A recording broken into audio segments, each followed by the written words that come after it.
That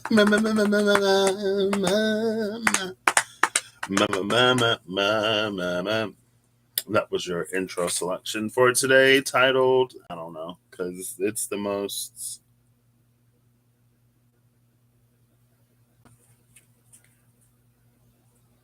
relevant, accurate, probably what I say the most on this channel. Oof, I don't know. And what? So, I was going to say the honorable Rare Gazelle. Reem went live yesterday, and she combined, I think she said the Good Tarot with the Lafruma. Eve combined like 5 decks with the Lafruma. And I don't necessarily 100% think I'm like the one that's supposed to do this, but I'm ready to see the Lafruma with the Mystical Shaman. And so I'm doing it.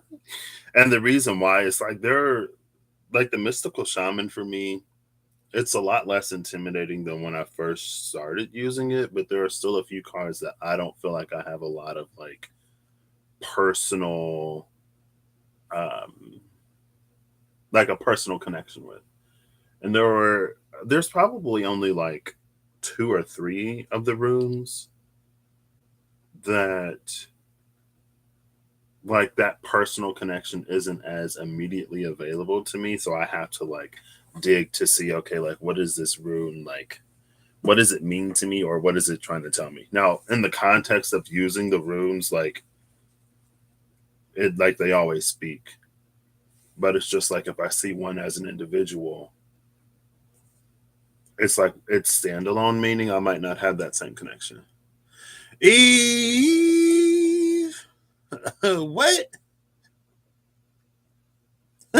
Sandra. Well, thank you. Hello, Eve. Hello, Sandra. Good afternoon. Good morning. Whatever, whenever. So we didn't get a lot of snow here, but the temperatures are low. Feels like -30. But in a week, it's supposed to be like 40. So, you know. So that's what I'm going to do. When I was booting up my computer, I saw, I think it's Huangshan. I'm probably butchering it. Huangshan Zhongguo.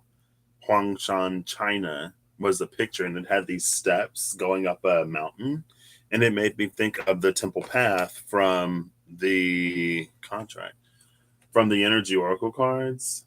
So I grabbed these 2 just in case. I don't know if I'm going to use them. So these are a lot of cards. Hey, Holly, how you doing?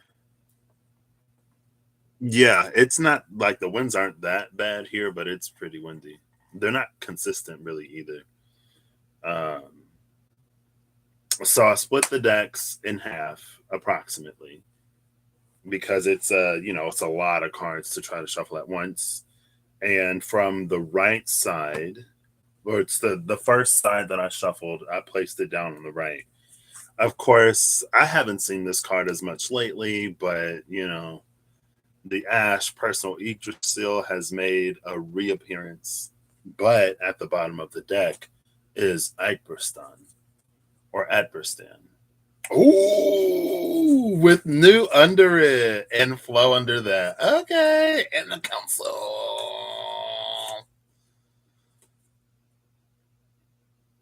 So out of the personal Yggdrasil tree bursts a new bud. Love that energy. And the new bud that's bursting from the personal Yggdrasil tree is flowing with, arguably, not that arguably, the Fruma energy. So that's like when I saw Adverstan at the bottom, I was like, okay, all right. That's one side of it. And I was like, okay, oh snap.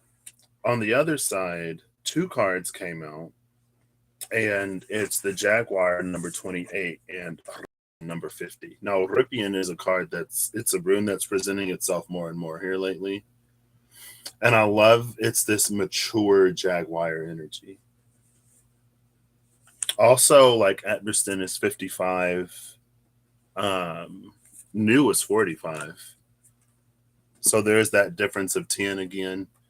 But the last time we saw that difference of 10, it was not seen. With the new bud bursting forward, this is the seen 10. And the bottom of the deck is the beloved. So that's another 5. 50 and 5 for the Atberston 55. But it's a mature Jaguar energy, which it can read like a darkness that's not in competition with light. It's a full, complete, integrated self. And it's because there's a full, complete, integrated self that now our personal Yggdrasil tree is bursting forward with new buds. And it makes me think of the time I drank the Ool water. And at first, like, it wasn't really doing nothing. I just felt like a little loopy. But then when I sat down to like get quiet and see what comes forward, that's when it was the shadows popped up. And they're like, we're waiting for your light.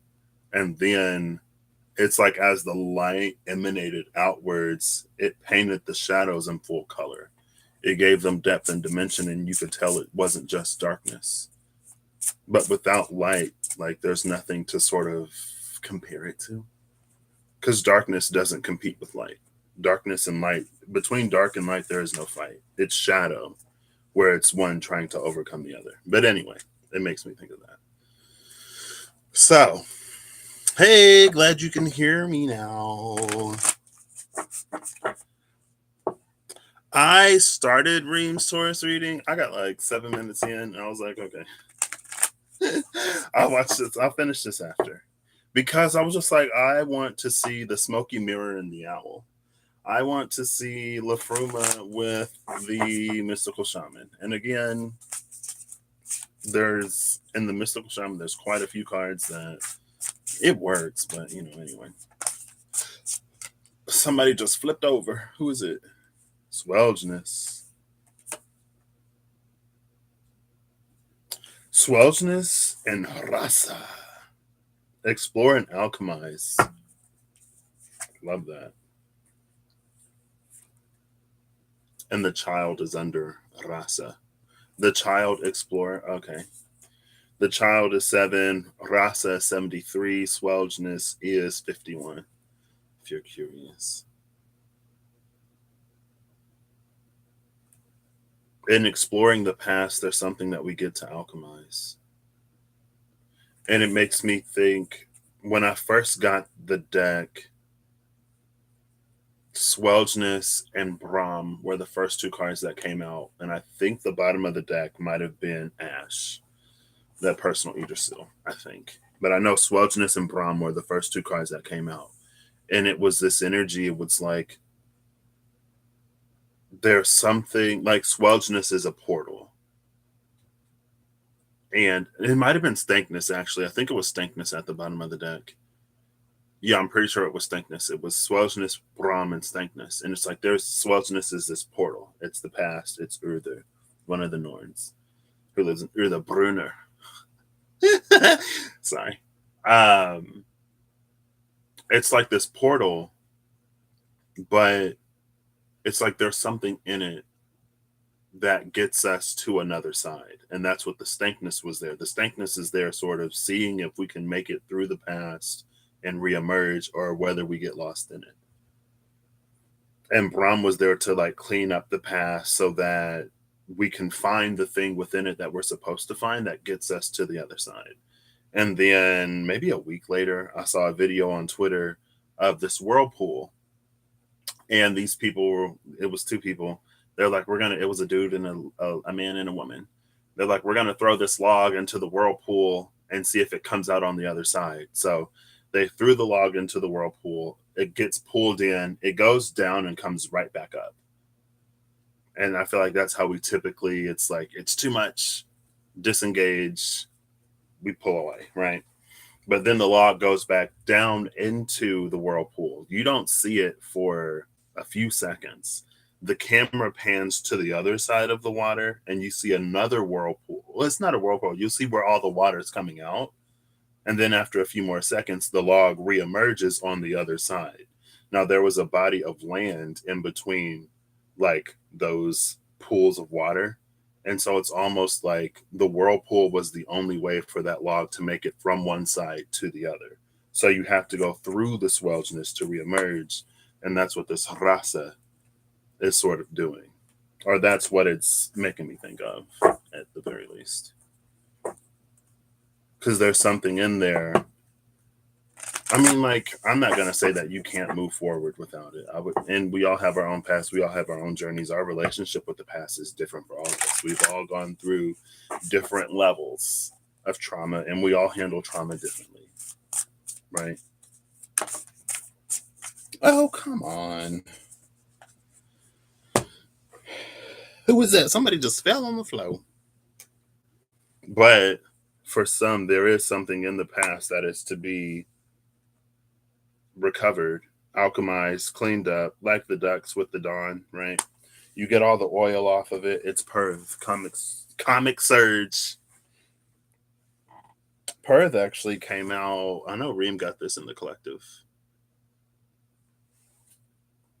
And it's the pear tree. A partridge in the pear tree.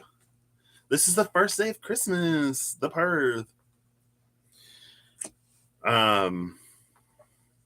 I love that cosmic surge after the alchemizing of that whirlpool, because maybe like that's what happens again. Like you could see all the water just like spitting out on the other side of it, but from the perspective that they filmed the video in, we didn't know where that whirlpool went. We didn't know why they were throwing the log in the whirlpool. Who's at the bottom of the deck? Condor. Kirsty.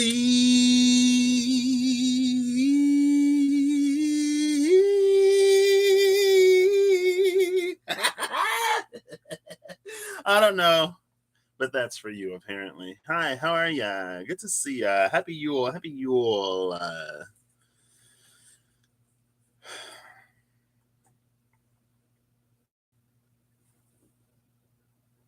Oh yeah, we see the shadow of a tree back here. See the tree? This is still the left half of the deck, by the way. I've just been shuffling it. 1444. And I put down the cards in reverse. No, Leech is in reverse. Leche. Lecha? It's in reverse. What?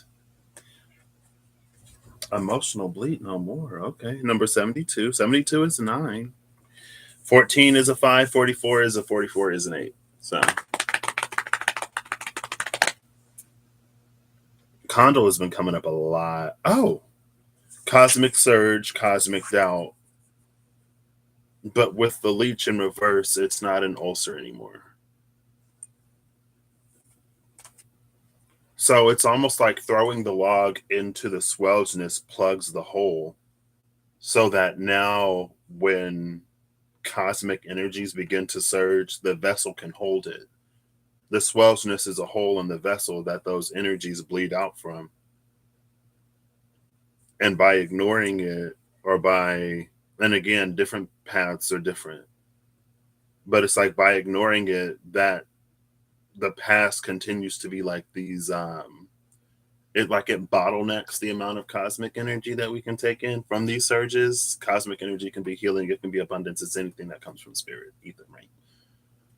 Not only does it bottleneck it, it feels like it's also a spot, it's a hole in the vessel where those energies leak out. And depending on how big those holes are and where they're placed, it'll affect how full we can fill the vessel. If the hole is at the top, it has to be pretty much full in order for anything to leak out, right? If the hole is in the bottom, then you're going to start losing stuff as soon as you're pouring in. It's going to be like immediate losses. I'll keep these out, I guess, and we'll clarify with the other half. I don't know. But when that swelgeness is plugged, when it's alchemized, and it makes me think of the broken heart in the energy oracle cards. I'm going to find it, actually. I'm going to go for the broken heart. I'm going to pull before and after it. But it's like What the hole is the part where the light enters or something like that. It makes me think of that. Contract, rest, and rejuvenation, door to spirit. 32, number 23. I saw 23. I don't remember what the rune was. Rest and rejuvenation, door to spirit. Love that. Okay. Look, there's the temple path. This is the reason why I pulled this deck. Because of what? Huangshan, China? The steps going up the door to spirit, the temple path, angel of love.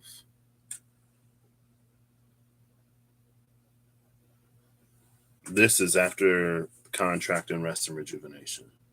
Contract feels like things that we were obligated to go through. But after rest and rejuvenation, it feels like rest and rejuvenation includes the healing after those, but it feels like it also includes a certain amount of contemplation. Like this is where the alchemization happens. It's in this rest and rejuvenation. And as we're doing that, we actually see the wind from this open door to spirit coming into rest and rejuvenation. Or we see the spirit coming in to meet rest and rejuvenation. And again, as we alchemize that, I almost say earther, as we alchemize the swelginess, as we plug the hole, as we get rid of those cosmic leaks where that universal love and everything else leaks out of our vessel, we can hold more of the spirit flowing in within us. And that opens us up, like that's again on the temple path to the angel of love. Cute work, love it, interesting. Looking for the broken heart. It's like the wound is the place where the light enters or something like that. Carrying connections, broken heart, and attachment. Both attachment and carrying connections are a 5.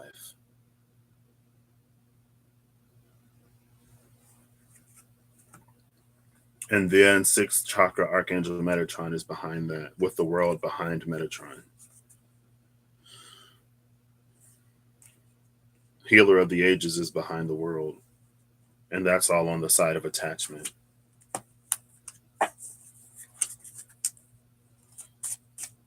And again, it's a capacity thing. From the Polar Express.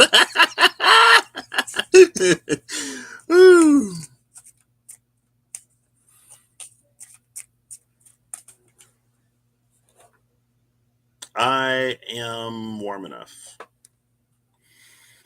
It feels like negative 30 here. I think that somebody was talking about, I think it was Sandra talking about where Celsius and Fahrenheit meet. I'm going to just do a quick Google search. Where do Celsius and Fahrenheit meet? Negative 40 degrees. They coincide at negative 40 degrees. So, yeah. Almost. We're almost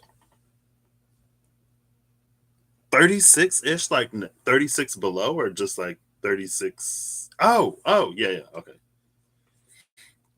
We're almost there. We're almost at the point where it feels like we're almost at the point where Celsius and Fahrenheit meet. But if you go off of the raw temperature, we're further from that.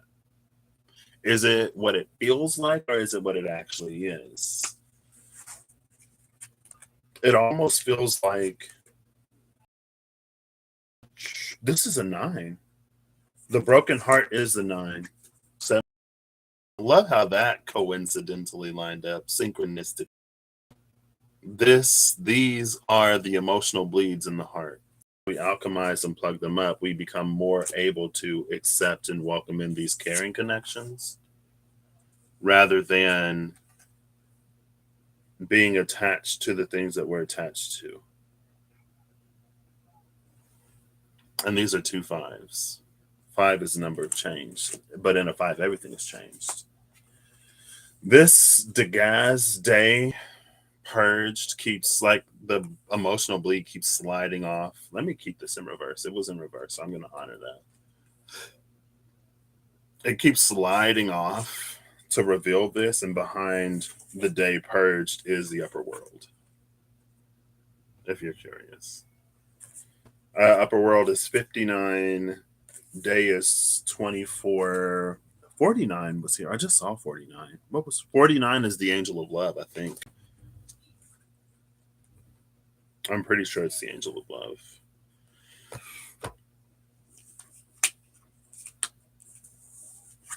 44, 14, 9, 5, 14. There's also 30 is a number today. There's 30, a difference of 30 between Condal and Caring Connections. I don't remember what the first difference of 30 was. Now I'm going to grab the second half to clarify this further. Ooh.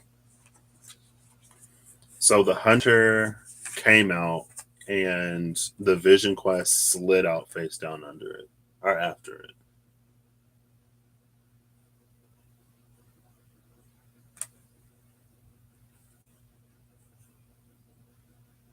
I almost want to put these here. And then attachment.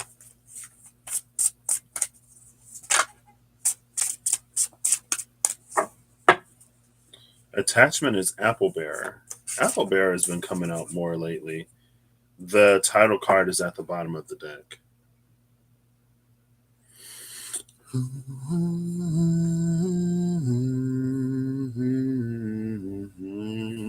Yay! I'm so glad to hear that.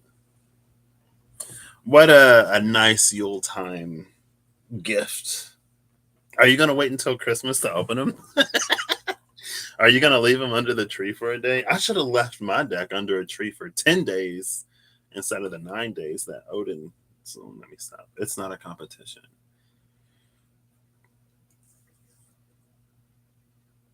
So Apple Bearer comes out under attachment. Apple Bearer is number 49. Thank you for the correction. No. Yeah, Apple Bearer is the 49 here. For the 49 of the, no, that's 59. Why was I saying 49? Because the difference of 10? I don't know. Apple Bearer is the 49 that matches the Angel of Love 49. Ooh. I don't think, do we do presents for adults? I don't know. There's only one thing I want for Christmas this year. And it's some really good food. I'm kidding. That's the Taurus in me.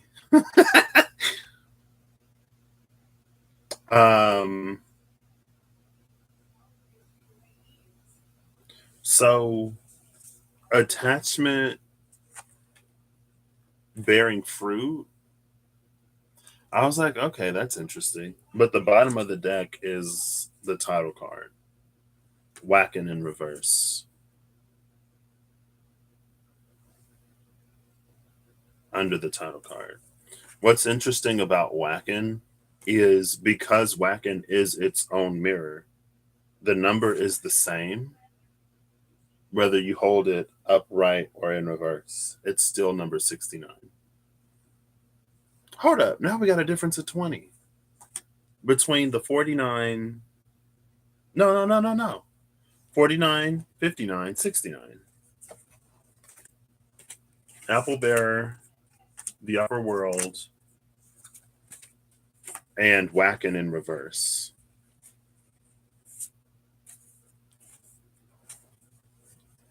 $49, $59, $69. Now, when I look at double digit numbers, for me, the ones place is us or the physical. The tens place is spirit or the universe, the environment outside the spiritual, the mental. See, and this is the thing. This is why we're talking about swelgeness, and this is why it's important to alchemize the swelgeness, because it's about our vessel. Because like spirit is continually stepping up from 4, 9, 5, 9, 6, 9, but our capacity to receive it remains maxed 49. 59, 69. We can't go beyond the 9. So it's like we're always at our limit, but spirit is coming in, the universe is coming in, trying to give us more. And so what's interesting about this attachment, it feels like even when we're in a space even when we're in a space of attachment to the broken heart, to the hurt, to the pain, to the swelginess, even when we're attached to it, fruits. But with whacking and reversing the heart, it's almost like we don't even see them or we don't notice them. It's like they're inaccessible, even though like it's right here. And I think it's because of this. 69, here we go. Because so is that no, that's 27. 72 is Licha. But with Licha in reverse, it's almost a 27, right? See, in that 27 is the hunter. And again, it just the hunter is the one who exerts effort to acquire something that they desire, something that they typically need unless you're hunting for pleasure. But it's like with that emotional bleed, it keeps us from being, and it's a sight or it's behind things that we don't want to see when we're attached to the pain. And that was something for me. I've talked about her, but when I was in a turning point in my life where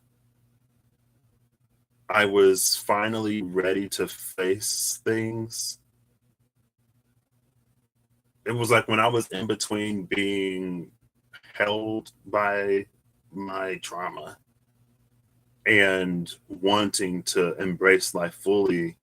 There was this weird in between period where it's like I wasn't hurting as much, but I was attached to the feelings. I was attached to the trauma more so than like feeling the pain, if that makes sense. Like I wasn't feeling the pain of it as much anymore because I desired so much more, but I was still attached to it. And like it's been a process of rooting up attachments. But I think that's the thing behind the hunter. It's like there's a certain drive here. And we see the bear. This makes me think the hunter with the bear makes me think of the berserker from the strength card in the runic tarot that's been coming out. And it's been this like we're not invoking our animal totems or our animal spirits to go out and fight and conquer and be just completely, because the thing about the berserkers is they get consumed, so there is no human. It's almost like there is no human anymore. It's just pure raw primal impulse, and sometimes they can't even differentiate between friend and foe. You know what I mean? But it's almost like the animal guide was trying to tell us, well, spirit was trying to tell us that that's not the way that we engage that energy anymore. And and the lower side, it was like there was the person who basically abandoned the wisdom of spirit for the sake of personal gain. And it's like, fine, if you're not going to cooperate with me, then I'm going to do it my way. Because it's like there's a natural order to things. There's a as above, so below law of manifestation, like the spiritual ways to go about acquiring things. And then there are the earthly ways to go about acquiring things, right? It's like, I don't know if spirit is ever necessarily going to tell you to like rob a bank.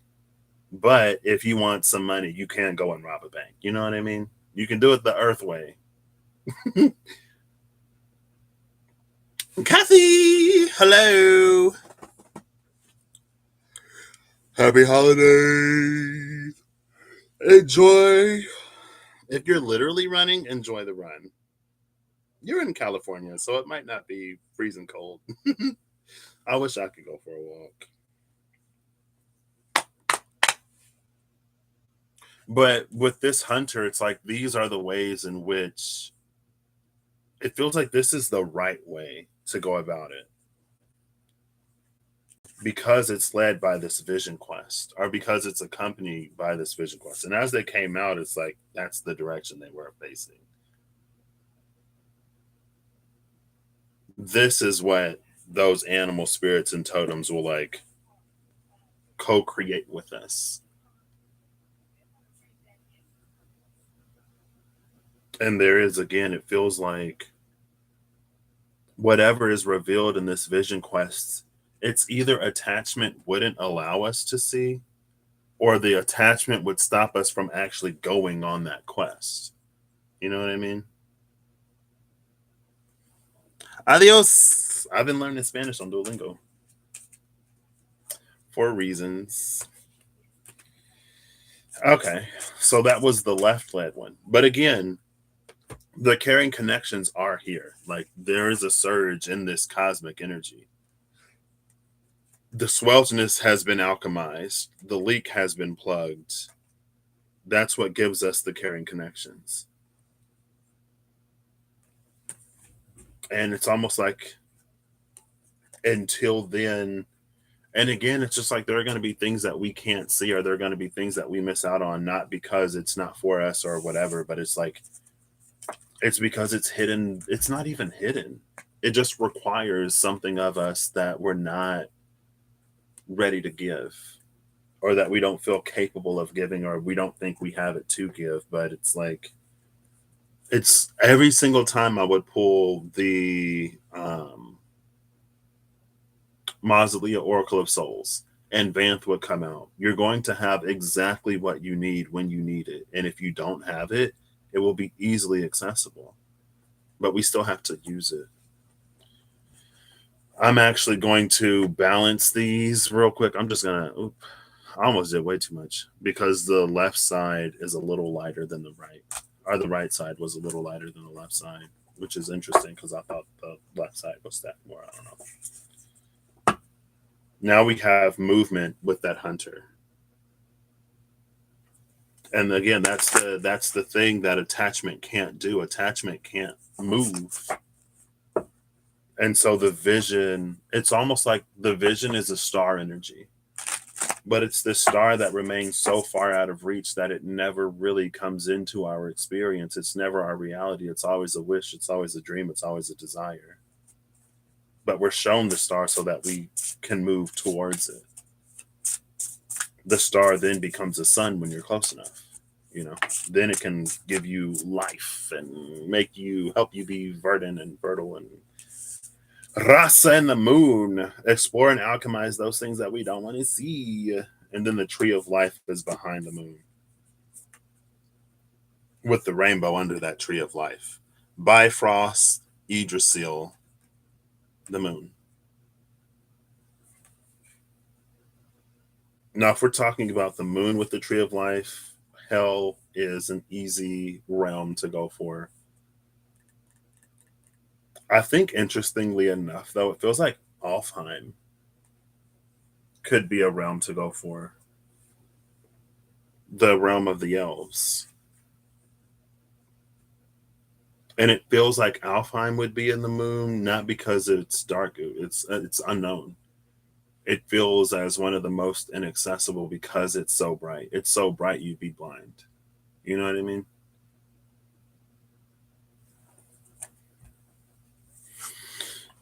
Rasa, alive and eager, desiring to dive and drink in the new. All the old gold has dulled. Inventiveness slips in like a sea fret, curling its damp, vapory tendrils towards the land where you stand. The crawling, calling frequency of open waters. Ran's mystical nautical daughters craft the waves, the crashing adventure, seeking to sell you forwards to explore life, to alchemize potential, and soar to your sacred shore. I didn't read this the first time, but I feel like that reiterates again how when the when that emotional bleed is left, when the swellness remains unalchemized, it's like a hole in the bottom of the boat. It's a hole in the vessel. Swelginess is the whirlpool. Rasa, speaking of Ran and the water, her daughters of the water.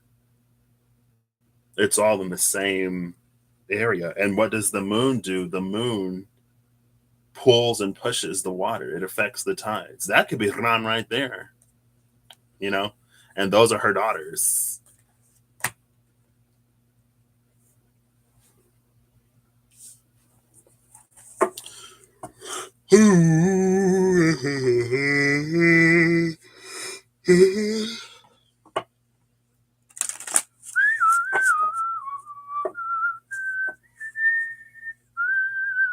The serpent and hang true at the cut. The serpent obviously giving Jormungandr. This is a 4610. Rasa is a 7310. Oh, wow. The moon is a 3710. Hang true was a 7512. I didn't even notice that. Rasa and the moon, 73 and 37. This makes sense. That's why Rasa is to explore. But it's to explore those sides. It's to explore the side of the moon that we never see. It's the dark side of the moon. It's the emotions that we don't want to feel. It's those spaces and places that we don't want to go. Don't go. I wouldn't recommend that anybody go unprepared or unsupervised, because I mean that's the side of the moon that doesn't face the sun. I'm sure it's already cold on the moon, but that side's even colder. It's even darker because it doesn't face the sun at all. You know, but when you do have the strength, when you are prepared enough, it's just about getting the courage, working up the courage to go. All these tens though, 46. Okay.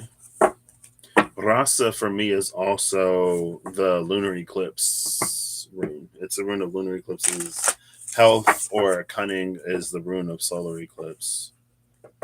But that's the space, or that's the time when the Earth's shadow darkens the moon. Well, it makes it red, but the Earth casts a shadow on the moon.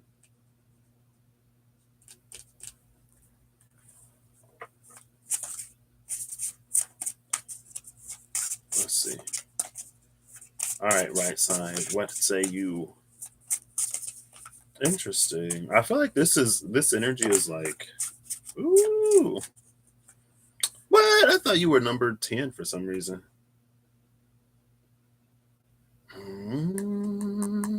Ooh, okay. So I was gonna say this energy has been coming up for a minute. Earth's grip, literally the other card. What was held as being returned. The card that came out is Gifu. It's the gift. What is held, this gift is being returned. And then there's our @% 55 again. The one that was talking about the new buds on the personal Yggdrasil tree that are bursting forward. What's behind it? Ken, torch, divine spark. And the sun is behind that divine spark. So now we get the sun and the moon. The sun accompanied by that divine spark. Love it. Leaf shade is in reverse under that. I'm gonna turn it up right now because and the arrow was under leaf shade. Leaf shade was the thing that revealed the void to us. That was the initiation. It's an initiation, but in a way of like welcoming somebody, not in a way of like testing somebody. And I can't think. Yeah, it's like an induction. There you go. It's an induction rather than initiation.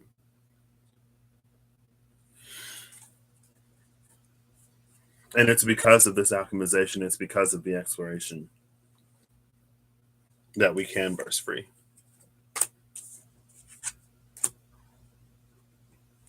That which was withheld is being returned. And it almost feels like it is Earth. It is the natural world that decides when we get it.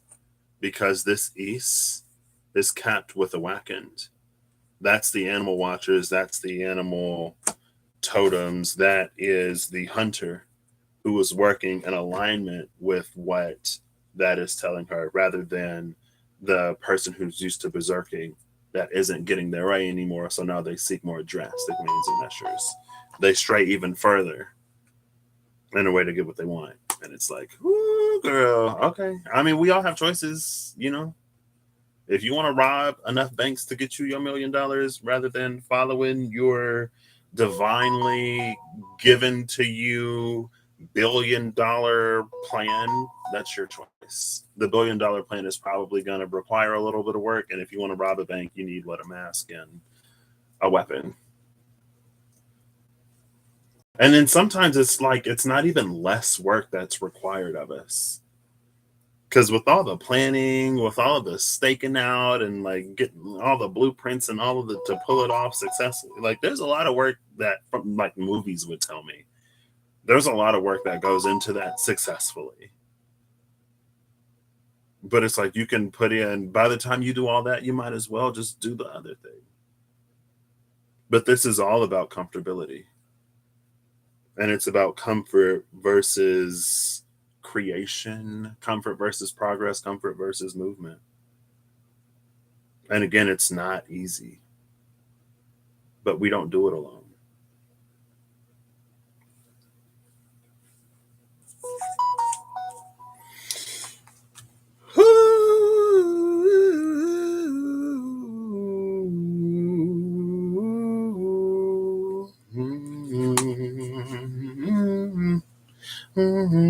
Gift came out.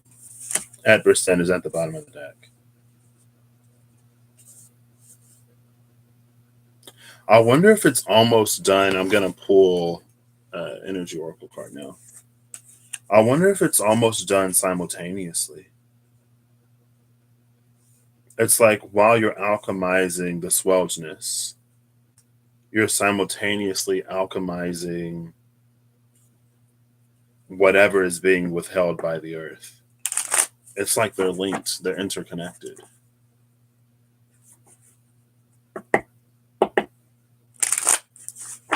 I mean, it's the dark side of the moon. So, again, it feels like it makes sense.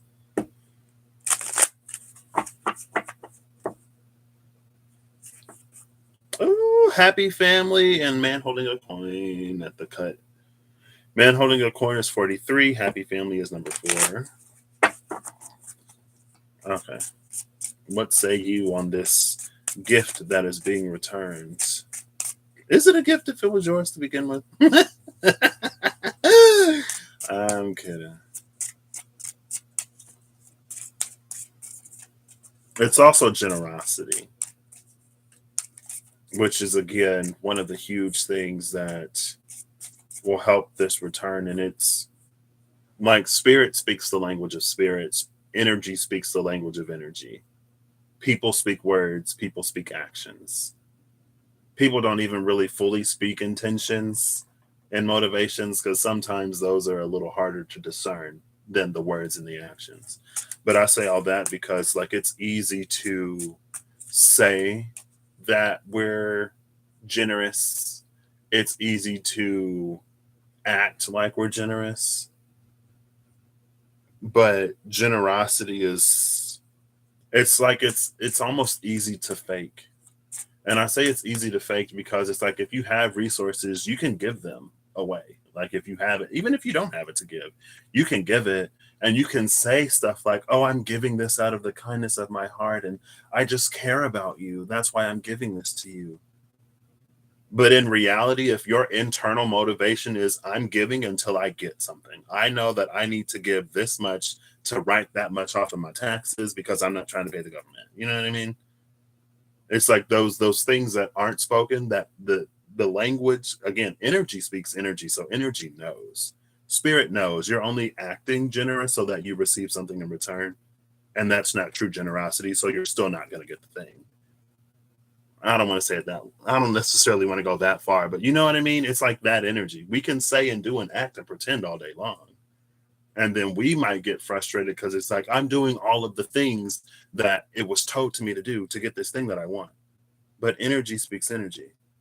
Spirit speaks spirit. Soul communicates with soul. And your soul, it's in disharmony with the generosity that you try to project. Again, it's not true.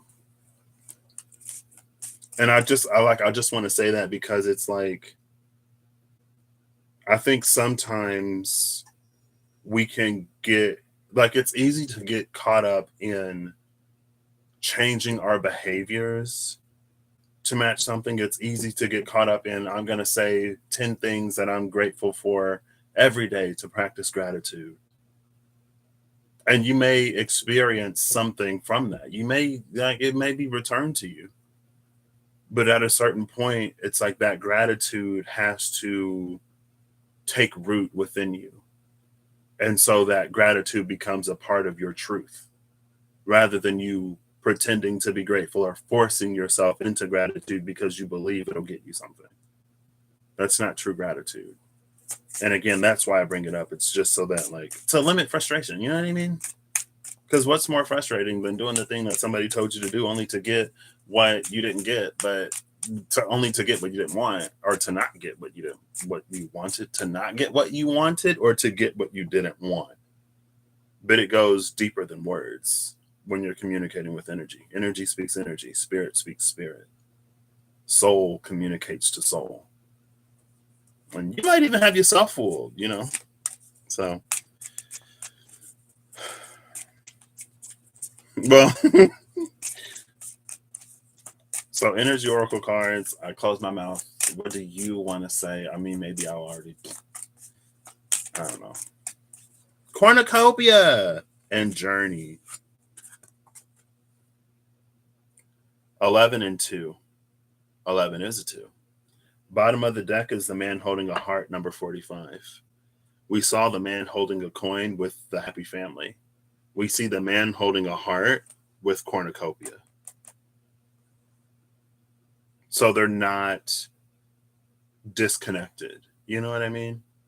It's not like there's this happy family, but the man holding a coin is so like money, money, money that he doesn't spend time with his family. Like his family doesn't even know who he is because he overworks himself. And this man holding a heart isn't your hopeless romantic that is struggling financially, because the cornucopia is right there. When spirit speaks with spirit, when soul talks to soul, it's all encompassing. It's all there, the heart and the coin. It's about a richness of experience. And coin is relative, right? Like, not everybody needs to be a millionaire to be happy. You know what I mean? Not everybody needs, like, we all want and desire different things. Coin is just like reaching the space where our desires are met in addition to our needs. And this is something that's like opening up, right? The personal Yggdrasil trees are in bloom. The buds are bursting forward, bursting out. Maybe some of the buds that were already there are going to burst. And so, like, now they're flowering. But it's a process. It's the beginning, you know? So you don't have to be like, well, I don't have that right now. So blah, blah, blah. It's like, we can cut out the weirdness. Cornucopia and Journey. And again, it just feels like it speaks to the richness of what it's supposed to be. Or this is what we're going into. 29 is an 11. Earth scrap. That's the abundance of earth. But it's withheld when we only seek to, like, because it's that leech. It's like we become a leech on, it's like we mooch off of spirit in a way. And that's just like, we're only concerned as far as having our own needs and desires met. And again,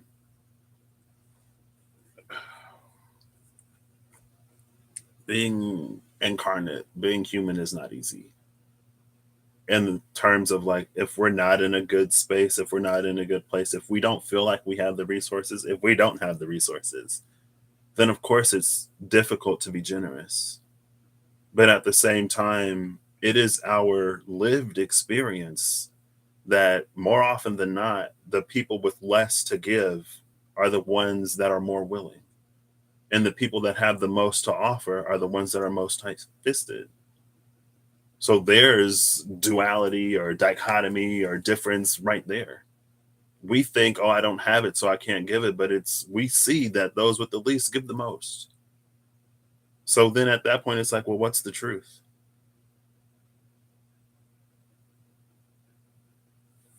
And we live in a world where we all experience a different, we all have our own experiences, and we can go through the same exact situation at the same exact time, even if we could quantumly arrange it where we're sitting in the same exact seat and walk away completely different, see completely different things, be affected in completely different ways.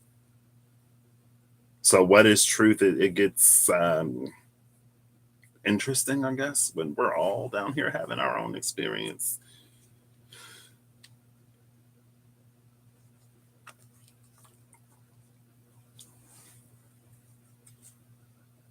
The moon, the tree of life, and the rainbow. The ghost dance is behind the rainbow. Hey, here you go, Eve. The ghost dance is number 22. Behind number 22 is 33. Behind 33 is 32. The ghost dance, magic, and the luminous warrior. This makes me think of the reading. It was the gate of Sahakiel and whatever.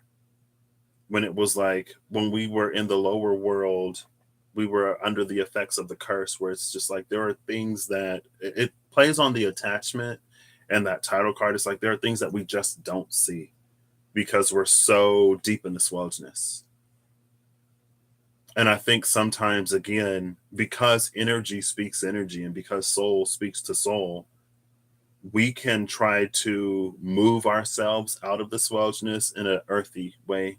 We can, like, so we get more money to get out of the pain of the past. We can move ourselves out of swelledness in like a mental, emotional sort of way, where it's like, we sort of force things to change, or our minds, like that, our minds and hearts can change, sure. In a spiritual way, I think we kind of sort of manipulate a little bit more. But the swelledness is still there if it hasn't been dealt with. So it doesn't matter how much money you get, you're always afraid of the worst case scenario, or like you can lose it at any moment. It doesn't matter how amazing your partner is or how much your life has changed if you're still in that swelledness. And for a long time, maybe it was difficult, nigh impossible to really escape it. But that's not true anymore. But it doesn't change unless we face it. There's something within that to be alchemized, to be released. And then we can really start to explore the other side of that energy. Then these rainbow bridges really open up. The Bifrost really opens up so we can get out of hell and we can get closer to Alfheim. You know what I mean? Or just so, because like it's a journey. So it isn't even necessarily like we go up the tree. Maybe we make lateral moves. Maybe we do go back. Maybe we do revisit things, but we're different. We're enriched for it. It's like and again, it's like it's all of this directionality, it's all of this limitation, all of this restriction that we put on life. If I am really on my healing journey, then I should be making more money, or I should be attracting this into my life. And it's like, yeah, because love, light, abundance, all of that lives within the all. Like that is ultimately the point, but those shouldn't necessarily be our metrics. Because if it is for us to go through an experience where we review, conclude, release, transmute, then it's for the sake of reviewing, concluding, transmuting, and releasing. But if our metric is, I'm in this same spot again, therefore I must be failing, we almost like miss the whole point, or like we go into it assuming this one thing, but it's like, no, it's like that's not why we get brought back to those places. Sometimes it is, sometimes it's not. And that's where discernment comes in. But it feels like it's our attachment to certain outcomes, it's our fear of the swelginess that colors our perception. And in that, sometimes it can cloud our judgment. Like fear, anxiety, that's not discernment. Discernment isn't, or intuition isn't, this looks exactly like the thing that I saw a million times before, so I already know how this is going to go. That's not discernment. That's not intuition. And earthly discernment, yeah, sure. That's like that very like King of Swords. It's that very like airy, earthy, like this makes logical sense because this has been my experience up until this point. If your discernment is genuinely like this is not for you, it's because this isn't for you. It's not because this is the same thing that you've been through a million times. You know what I mean? We might interpret it that way because, again, it would make sense if our intuition is like, hey, don't go left up here, go right. Because we always went left, and every time we went left, that same road led us through the dark forest where we got lost. And it's like, okay. But our intuition is just saying, like, no, like, don't go left, go right.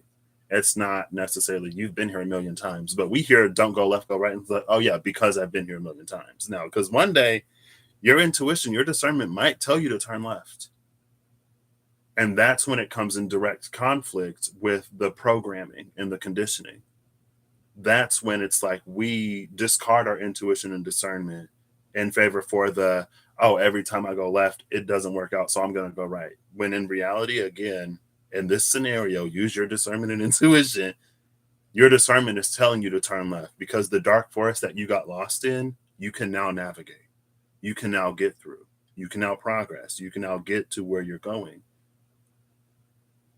It wasn't time yet for whatever reason, or you didn't have it within you to do it, or that path, what lies on the other end of the forest, was still under construction.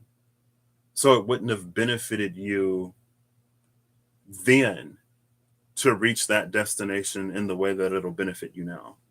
Like, what good would it be for you to go through the dark forest to find a giant hole in the ground? You know what I mean? And then it almost makes me think of the Sinking Towers of Beryllium, where it's like, oh yeah, come back in 1,000 years and the towers will be constructed. Now the doctor could just get in the TARDIS, fast forward 1,000 years, and like boom, it's already done with the reservation and everything. You know what I mean? But if you ain't got a TARDIS, you might not necessarily want to sit at a crater for 1,000 years until something is constructed. And that's why your intuition and discernment will tell you, go right, experience this. And then in time, when it is time, you will be told to go left. And you will be able to clear the forest. You will have exactly what you need. There is no need to be afraid. Just, we're in a process. It's been a time of learning to differentiate discernment and intuition from patterning, habits, what we've observed. Anyway. This ghost dance is the magic in the luminous warrior. It feels like, oh, that was the thing. It was Huangshan Zhongguo, Huangshan Zhongguo, Huangshan China. The picture, it said usually the clouds are so thick that you can't even see the stairway. You can't even see the stairs going up the mountain, but it's a light mist now. The clouds had dispersed enough. It's still foggy, but you can see the steps up the temple path. We can see where it goes now. And it's magic. It was hazy and foggy and shrouded before. And again, it feels like this luminous warrior, it feels like it's playing on that as we alchemize and transmute one thing, something else is being simultaneously alchemized and transmuted within us. We do it outside of us, and it happens simultaneously within us. Or it's that as above, so below, as within, so without. The whole experience is transmuted. And it's like all of that alchemization, it's all of that transmutation that helps us to get where we want to go. Now we can turn left. Now we can make it through the dark forest. We might turn left and discover that the dark forest ain't even dark no more. Because every time we were in this forest, it was wintertime and the sun would set by the time we make it out. But now we hit this crossroads in the middle of the summer. So we got a whole day and we get more than 12 hours of light. Plenty of time to make it through the forest before it becomes dark. You know what I mean? I don't know. Rory, bro, in the black box. It was like, what's in the box? Oh, it's Rory. It's funny you say Rory. So I started playing. I started a game called Sky. It's like Children of the Sky or something like that last night. The reason why I say started is because I don't have no clue. I'm sitting waiting it was like so late last night. It was so late. I'm sitting waiting 2 hours for some music thing to begin, and I'm like, I can't wait 2.5 hours for this live musical whatever to start. And it seemed like I couldn't do anything else in the game. So I was like, I gotta go to bed. But anyway, I was like, oh, if you can name your character, I was like, I think I want to name mine like Rora, or like have a play on Aurora. And then it made me think of Rory from Lucifer. And then I was like, okay, because her name was Aurora. She was like, my name is Rory. And then another character was like, oh, like I would name my daughter Aurora. And so anyway, I get into the game and the character's name is Aurora. And I'm like, oh, okay, well, here I thought I was being cute or clever or whatever, but that's literally her name. So it's fine. But then when you say Aurora, or when you said Rory, it made me think of Aurora. So yeah, anyway. I'm going to separate these out into their respective decks, and I'm going to get a final card, and then I'm going to end this. So thank you, Mystical Shaman and Lafruma, for not giving me cards that I don't have, for not making this difficult. You know what I mean? Thank you for not giving me corn and health. Eat more fiber. Anyway. I mean, I guess, that would have been pretty like, I'm not a doctor, but the cards are saying you could benefit from a little bit more fiber in your diet. When's the last time you had a bowel movement? Are you feeling constipated? If you're physically constipated, it's because there are these energetic blockages within you. You're energetically constipated. Yeah. So and I say it in jest, or I say it lightheartedly, but it is very as above, so below, as within, so without. The universe is designed to give us many, many, many, many, many ways to receive a message, because sometimes it's not what we want to see, sometimes it's not who we want to hear it from, sometimes we just don't know. Sometimes it's like, what does that even mean? And sometimes we miss it. It makes me think of The Good Place, when they were like, we found the 5 signs that you left us. And he was like, I actually left you like 82, but I know that humans are like oblivious like that. So I'm glad you found at least like 7 of them to know what the plan was. And then they're like, oh, and we are really clever. We're really smart. We're really gifted to receive what we do receive. That's not to take away from that.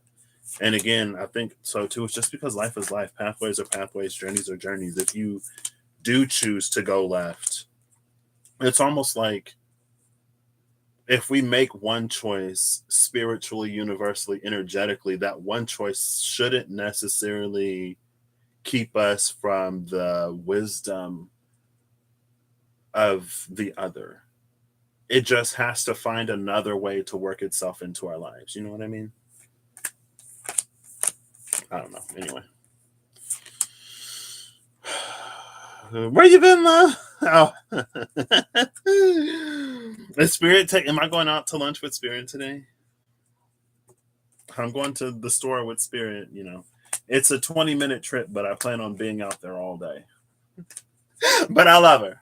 I love her. I appreciate the time while I have it, because I know I won't always have it. So I will swallow my impatience. There is nothing that I have to do right now anyway. It's just like going to the store with some people. Like, one of my grocery store pet peeves is when you're going through the grocery store and you make it to the front of the store and you think you're about to leave, but someone's like, oh, I forgot something way back there. So we go literally to an aisle that we've already been down for the thing that we could have got the first time. That's why it's like, I feel you could go to the back of the store, walk up every single aisle, even if you don't think you need anything.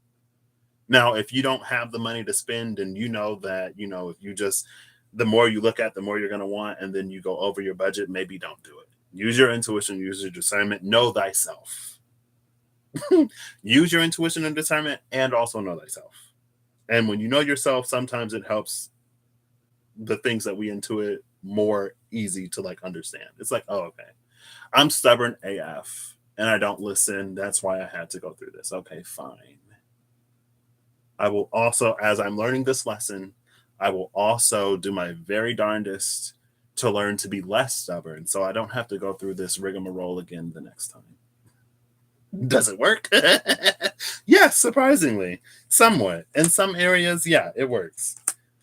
But it's like, yeah, just go up every single aisle. And then if you see something you need, it's already there. You don't have to backtrack. You don't have to build up my hope that I'm finally going to be able to leave this place only to keep going back and forth. I'm like, man, like we were literally in this aisle. I'm ready to go home. But I love my grandma. I love her. I love her. I'm a mama's boy, a mama's boy, a mama's daddy's mama's boy. My grandmother's, my mother's, I love them. I don't know. It's just me. Not to say that I don't love my fathers and my grandfathers as well, but I would always gravitate towards the most elder mother. So like when I was like really young, if my mother, my grandmother, and my great grandmother were all in the same place, I would go for my great grandmother. If it was my mom and my grandma, I'll go for my grandma. If it's my mom, I'll go for my mom. Again, not to say anything against my mom, but or my grandma for that matter. I don't know. It's just how and I see my mom so often, I don't know. Anyway, it's fine. A list helps. See, but then it's like, oh, but when I was making the list, I forgot to put this on the list and I just remembered. And it's like, okay, fine. So make your list and go down every single aisle just in case there's something that you forgot. And if you don't need it, don't pick it up. If you want it and you have the resources, go for it. You know what I mean? Now, do you remember to bring the... You got to do it on your phone. That's people's thing. They're like, oh, do it on your phone, then you won't forget. Feo, wealth, livestock. I love Feo here after everything because this is the natural abundance that is our birthright. This is the natural cornucopia. This is the cornucopia that we are born with the right to have access to, but it's not the one that we have to keep fenced in. It's the one that exists outside of the fence. That's why Journey was with cornucopia. It's the one that you don't find inside those four walls, inside the pen. That's why Hunter was with Vision Quest. Hunter with Vision Quest. Journey with cornucopia. That was the whole thing. You got to leave to find it. And when we're afraid of the swogeness, it's like we can move, but we don't necessarily realize how we're circling the whirlpool. And again, it's just the nature of things that we don't want to see. So it's like anything next to that thing we also don't see in a way. And again, it's different for everybody. Just because this is the way that I'm reading and interacting with the energy, just because this is the message that's coming apparently to me to put out there into the world, doesn't mean that it's for everybody. Use your intuition, use your discernment, and try to differentiate between intuition, discernment, and anxiety and fear and anything else that is not truly intuition and discernment. Your comfortabilities. Because sometimes, it's like leave the box, get out of the cage. And we're like, no. Spirit would never tell me to leave the situation that I'm in, even though I constantly tell Spirit how much I don't like the situation that I'm in. It's like, okay. In your time, you will get where you're going. And like I said, I am stubborn AF. I had a lot of amazing, encouraging, supportive, wonderful people in my life that were like, Patrick, you need to do this. Patrick, you need to do that. Patrick, you don't have to feel that way. But when Patrick wasn't ready, Patrick wasn't ready. You know what I mean? And it would have done me no good to rush myself. I tried to rush myself once, at least, and I wasn't ready for what came after, and it fell apart. But it's because everything fell apart that time. It's because the tower crumbled so beautifully and destructively and completely that I knew I had to face my swelchness. I was like, there are paths, there are things that I want out of life that every time I try to sail my boat down that way, Six of Swords, a whirlpool will form because there are things within me that remain unaddressed, unhealed, unalchemized, that are fundamentally opposed to me living that life. I can't want to be happy, but be so afraid of happiness that I sabotage it at the same time. You know what? Like, I can want it, but be so afraid at the same time, but I can't live it. You know what I mean? So I had to work through it because I want to be happy. I'm ready. Trust me. And there are some things that are very beautiful that I'm not gonna allow myself to psych myself out of. So anyway, you're Gen X, I'm a millennial. I love it. I'm just kidding. I do love being a millennial. I think sometimes I play into it a little bit. Like, I can't make my own decisions. I need Siri to do it for me. What? Social media? Get rid of my social media? No, I'd never. Even though, like, I don't know. I don't have the same issues with social media. So, Derek, I love it. I haven't seen the last season of The Good Place yet. The Rare Gazelle! This is Reem. Reem, I have a gift especially for you. I found these one day and then I lost them. And then I found them again and then I lost them. And I was like, you know what? In the off chance that the Rare Gazelle, not off chance like it never happens, but in the situation, and all my cups go flying. They're not cups, they're empty cans. They're going to be taken out. You can judge me if you want to. At this point, I don't even care. I watched back some of my videos and I'm like, oh my gosh, my room was a mess and I'm just in here on 4K broadcasting live from the mess. But again, there were so many things in my life that for so long I didn't care about. And I thought it was because people didn't care. I thought it was because I don't care what people think of me. It's still true that I don't care what people think of me. If you don't like me, you don't like me. That's neither one of our problems. It's just a fact. You know what I mean? You don't have to force yourself to like me. I don't have to force myself to try to get you to like me. We'll just move on with our lives, you know? But a huge part of that was also I didn't think I had a future. I didn't see myself past the age of 25. Honestly, I was like, if I make it to 25, I might have to take matters into my own hands. And so there were things that I just didn't care about. But now that that's not the case, it's like, okay, well, not only do I want to be here, but I want to have a decent quality of life. I want to have an amazing quality of life. I'll settle for great. And if I have to scrape by with decent, I'll do it.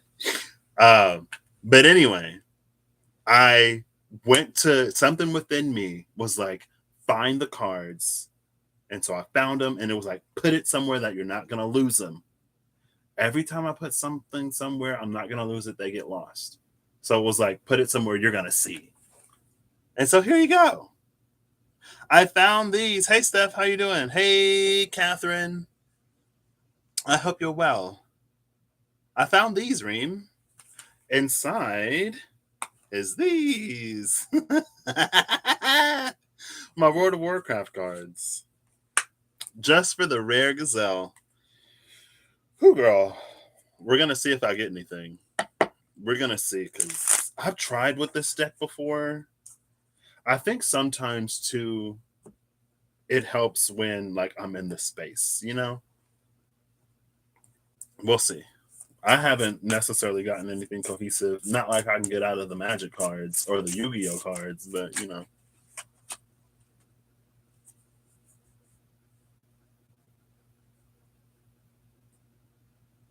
So the first card that I don't even know World of Warcraft to know. It looks like it has 4 attack and 4 health.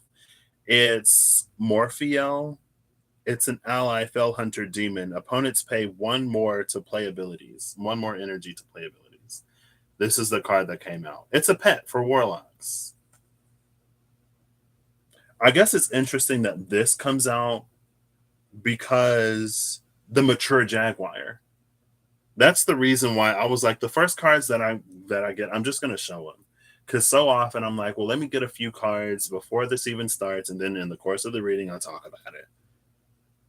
The mature Jaguar is the warlock in this case. So this isn't the warlock that operates out of darkness because they're sick, they're twisted, they'll contradict it, lies on their lips, they'll lick it. Unique? Sorry. Sorry.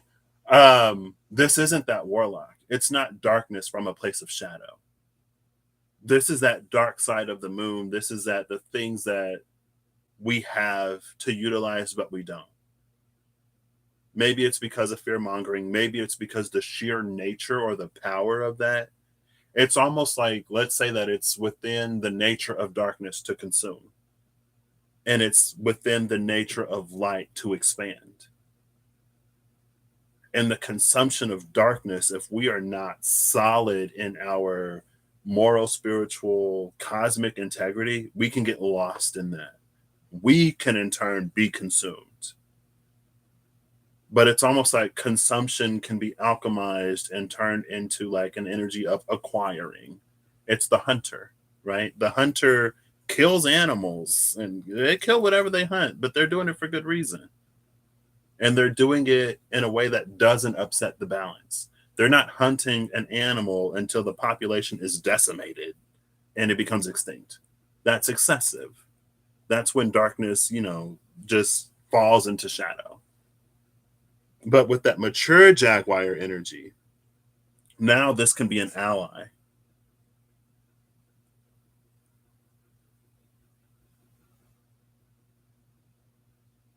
What does it mean for an opponent to pay one more energy to cast an ability? I don't know. Let's get another card. Bottom of the deck is Olaf Steelbreaker. It's an ally, dwarf warrior. It's a protector. I'm taking it. This one has 6 health and 4 attack. So they have the same attack, but the light is stronger. Not only stronger, it has more vitality. This is a light that can take out this darkness and still be alive. He would still have 2 health after. And again, that's not, like I said earlier, it's not that dark and light are in a fight, but it's that we don't get consumed. This is an energy that can interact with this darkness and not be consumed. You know what I mean? Because it's mature. It's the mature Jaguar. And again, this ain't how you heard a shadow, whatever. You did. You made it private. Okay. Oh, that's yesterday. See, because I was like, this is when I moderate for you, and I'm just putting it out there. Because I think sometimes if something is obviously whatever, and if I'm paying attention too, because sometimes I'm just listening. Like yesterday, I'm just in here, like kind of eyes sort of closed, listening, and then I heard Linda. I was like, Linda. Um, but it's like sometimes the troll works into the message, like it did yesterday, and it becomes what it became. It again, like it works into the message it's meant to be. If it's like sex bots and stuff like that, or people just being off the wall, whatever, it's like okay. And the one that I caught, I was like, no, girl. And then some of them, it's like, are you gonna be weird? Cause you coming in real questionable right now. I don't want to block anybody prematurely. Girl, it was. It was from love.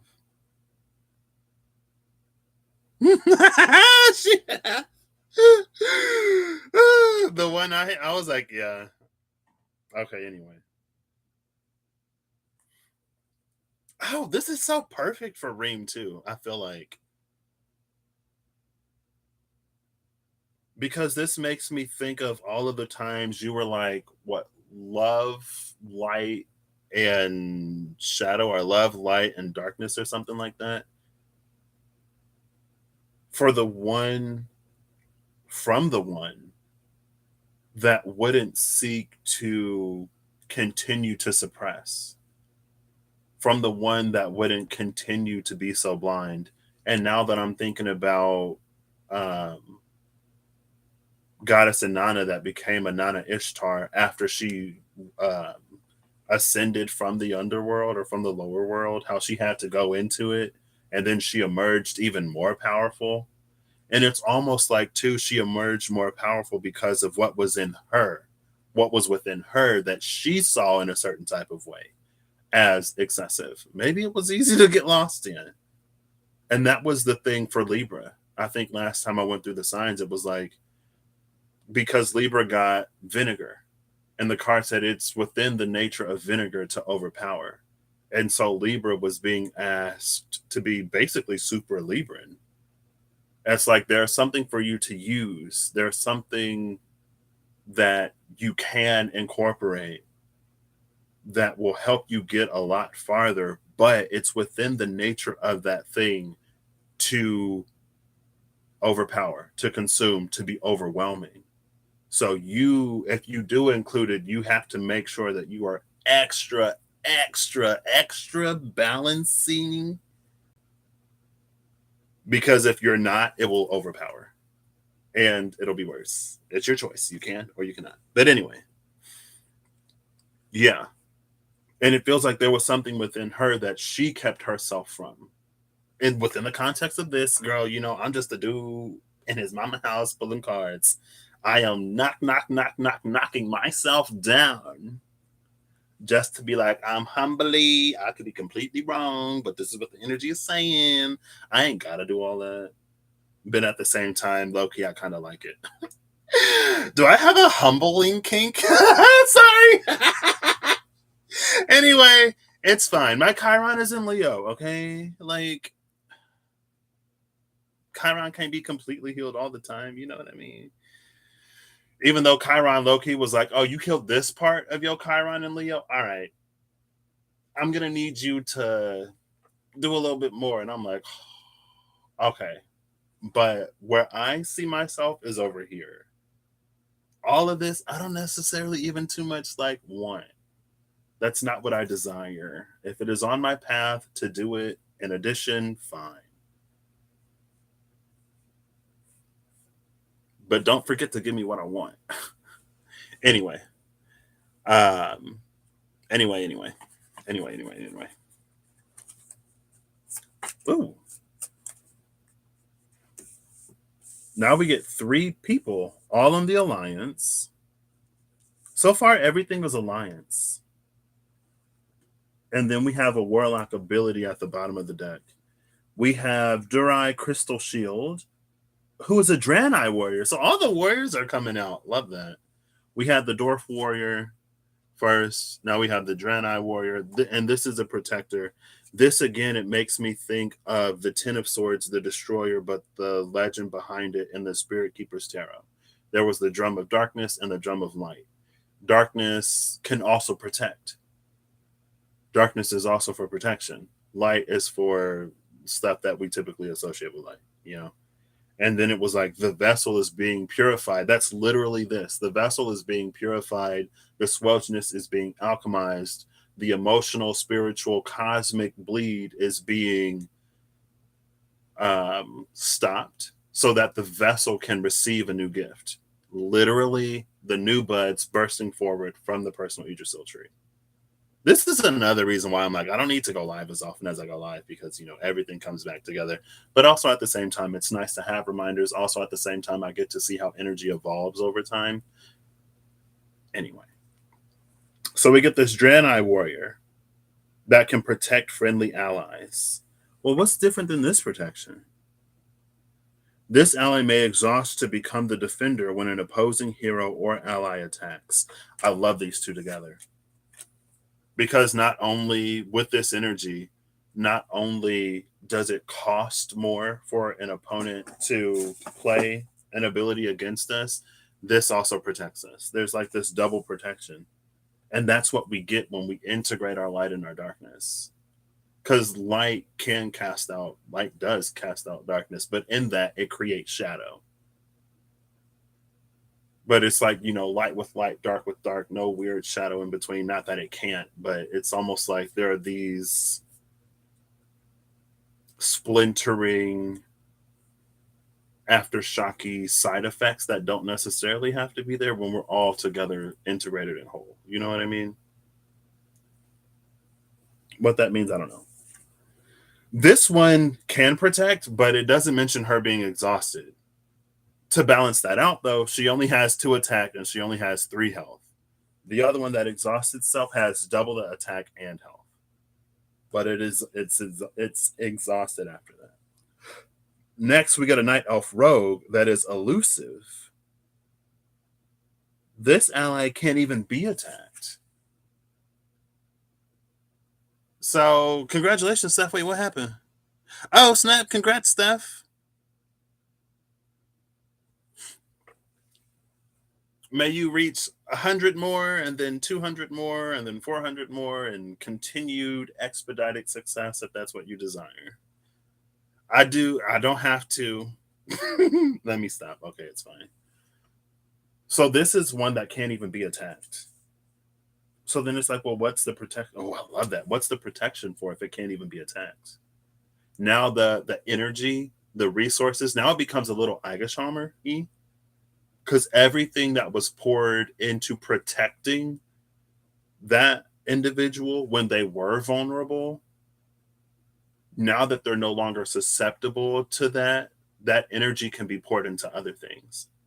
I think that can also be felt as guides changing. Or it's like a certain animal, a certain number, a certain ancestor, a group of ancestors, a group of numbers, a group of guides step back and another one steps forward because we don't need to be protected as heavily as we did before.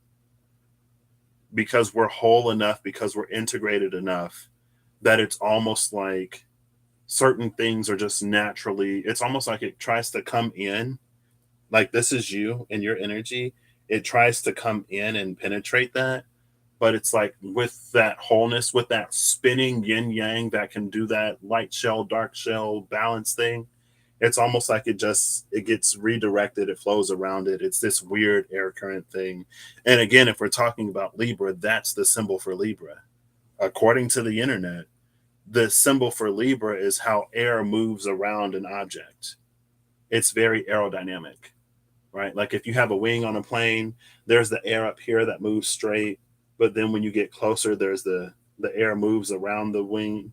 And since there's air moving around this, then the air up here has to move around the air that was already moved. It like displaces everything.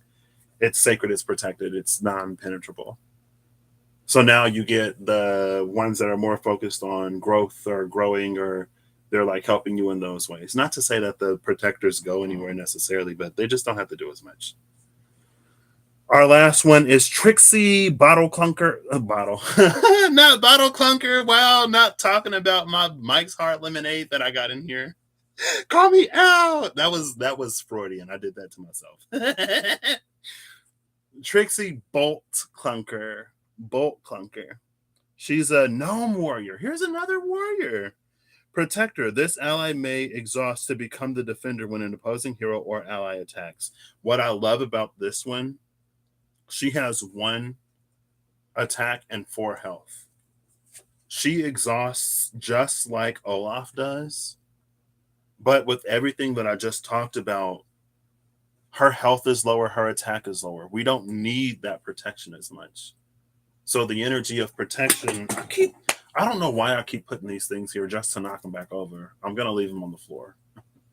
At first I had 4, and then I was able to save 3, and then I knocked them down again, and I saved 2. And after I knocked down the last one, I'm just going to leave it. And then after this, I'll take care of them because I just keep hitting them off the table anyway, or hitting them off the thing. So again, it's just that like protection can step down. And it almost feels like if we're talking about this integrated wholeness, that I literally just said it in the destroyer, the hammer, the drum associated with darkness. It is darkness's job to protect. Darkness can also be used to do a whole lot of other stuff. We're not talking about all that other stuff when it comes to us, for us, how it serves us. It is darkness's job to protect. And so when we purify the shadow out of our darkness and we heal the light out of our, we heal the shadow out of our light and out of our darkness. Shadow is just something that obstructs. And it's funny because I saw it was what yesterday, it came to my mind. It was like not all things that obstruct light, not all things that obstruct darkness are light. That's what it was. Not all things that obstruct darkness are light.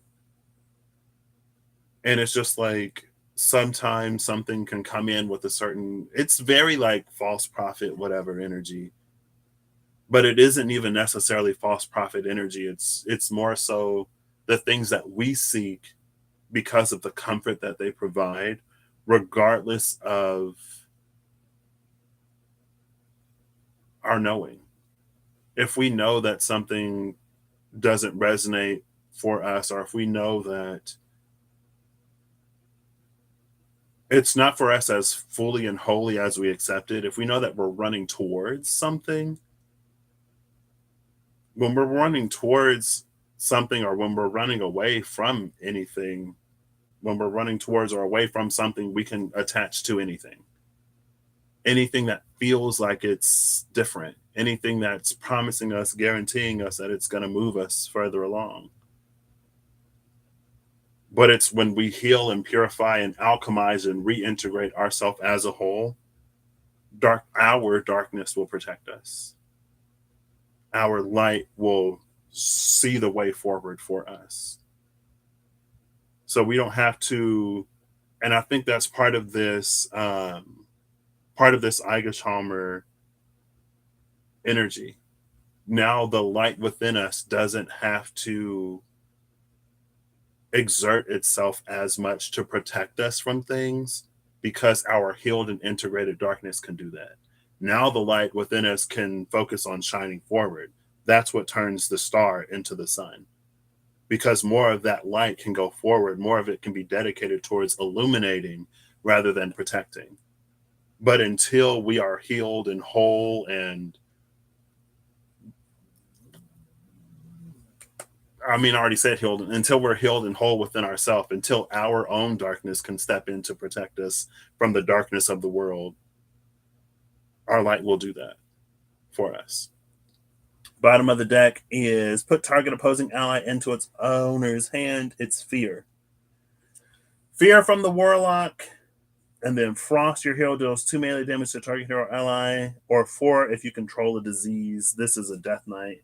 Anyway, those are the cards I got. I could keep going. I don't want to keep y'all any longer. It's already been an hour and 33 minutes. So thank you, Reem. Like I said before, when I just tried to pull these cards to see if I would get anything, I got nothing.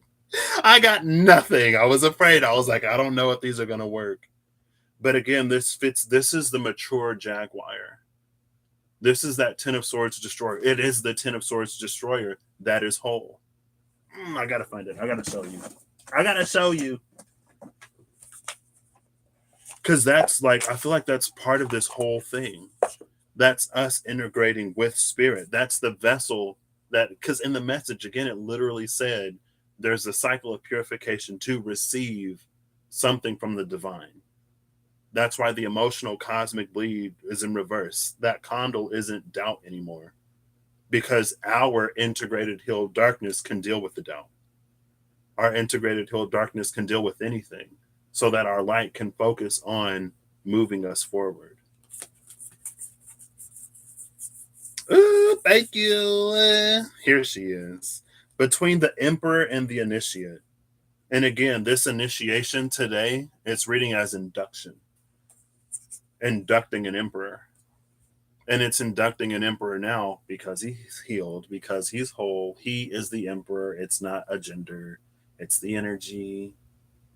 So for all that toxic masculine, when darkness was used as a tool to subject other people to fear, and when there was all this that would play on disease and stuff like that, that's our conception of it because that's how it was used. Very dark side of the moon, very swelginess, very every time I went left, it was a dark forest, I got lost. When you're heal, whole, integrated, even outside of light and dark, like if there are things within you that you used to not like, that you learn to love, and then you find other people that love them, now it reinforces that love of those things so you can love yourself more fully. So you show up with less anxiety, with more confidence. Now you can shine a little brighter, at least.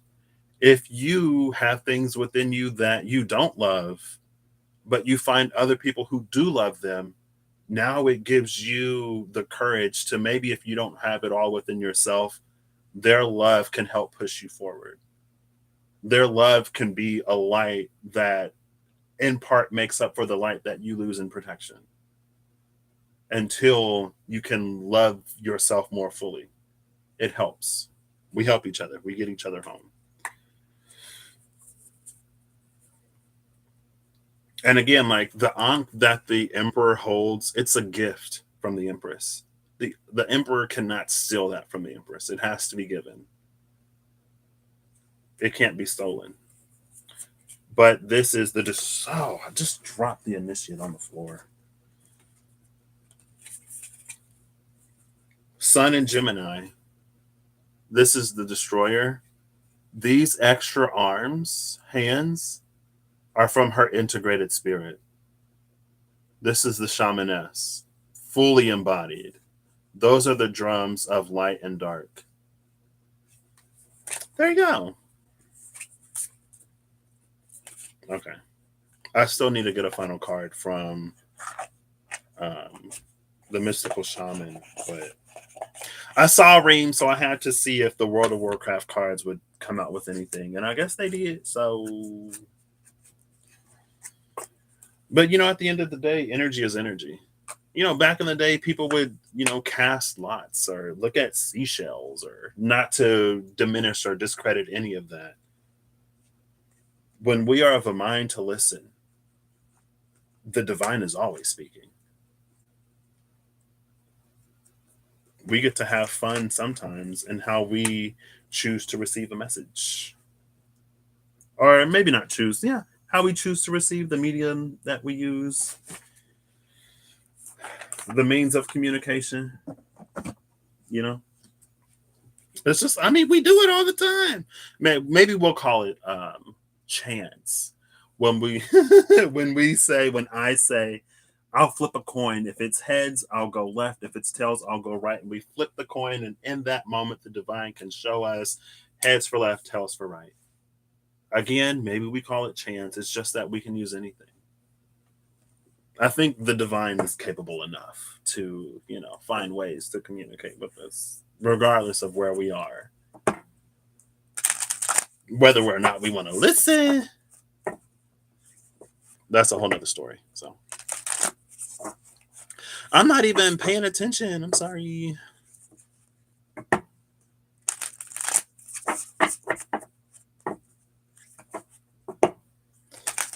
All right, don't give me corn. If you give me corn, I'll take it. If you give me corn at this point, I'll take it, okay? Mystical Shaman, what say you? Last. Oh, we get a few cards. The bottom of the deck is the Rainmaker, 42. The Rainmaker is the person who not partitions. Yeah. What's the word? Partition? Is it it's not partition. Partition? Hold up. A partition is a separation. A partition is a request, right? I think partition is the word that I want. Pertition. Partition definition. A formal written request, typically one signed by many people, appealing to authority with respect to a particular cause. Okay, yes. Make or present a formal request with respect to a particular cause. Okay, yes, that's the word I want. The Rainmaker is the one who partitions spirit to cause a physical change on earth. And with the Rainmaker spirit, I want to say obliges, but I don't. I do, but I don't. I don't want to say it because I feel like it can be easily twisted, corrupted, and made weird. I do want to say it because it's this very, when we recognize our divine birthright and when we operate in accordance with what justice and judgment considers to be in alignment with that birthright, when we make a request, it is honored every single time, because we're not weird and because we're not selfish and because we don't seek our own advancement at the best case or better case scenario, at the inconvenience of others. Right? Sometimes it goes beyond inconvenience, and we're still like, I still want it. I don't care. Anyway, the Rainmaker, it's honored. She's the one that petitions spirit. He is the one that petitions spirit, and their request is honored. It rains. Now, oh, a handful of cards come out. The first card is the Sun, which we see. The second card, which we have seen. The second card is the Coyote, which is a frequent flyer. The third card is the Council. So it goes, the Coyote takes a step back to the Council. So as I'm reading this, the Council sends forward the Coyote. And then the last card is the Child, again, number 7.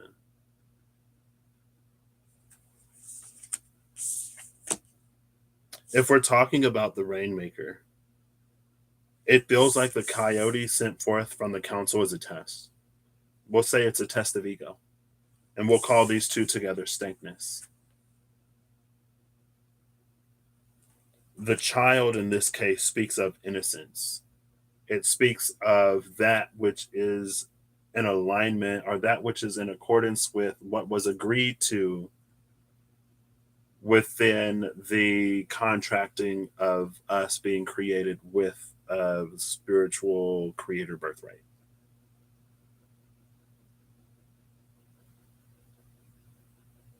So then that request is honored.